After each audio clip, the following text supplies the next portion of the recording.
বিদেশে অবস্থিত বাংলাদেশের সকল কূটনৈতিক মিশন থেকে রাষ্ট্রপতি শাহাবুদ্দিনের ছবি সরানোর নির্দেশ দেওয়া হয়েছে। 5ই আগস্টের পরই বিদেশে বাংলাদেশের মিশন ও দূতাবাস থেকে রাষ্ট্রপতির অর্ধশতাধিক ছবি সরানো হয়েছে।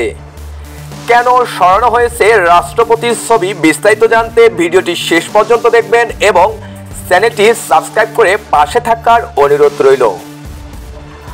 বিদেশে বাংলাদেশের সকল কূটনৈতিক মিশন, দূতাবাস, হাই কমিশন, কনসুলেট, বাসভবন ও কূটনীতিবিদদের অফিস থেকে রাষ্ট্রপতির ছবি সরানোর নির্দেশনা পররাষ্ট্র মন্ত্রণালয় থেকে দূতাবাসগুলোকে ভিন্ন ভিন্নভাবে ফোন করে বলা হয়েছে। এদিকে ছবি সরানোর বিষয়টি তদারকি করতে অঞ্চল ভিত্তিক একজন করে রাষ্ট্রদূত দায়িত্ব দেওয়া হয়েছে।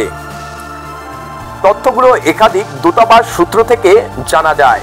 দূতাবাস থেকে রাষ্ট্রপতির ছবি সরিয়ে ফেলার বিষয়টিকে আপনি কিভাবে দেখছেন? আপনার মূল্যবান মতামত জানাতে ভুলবেন না। ধন্যবাদ।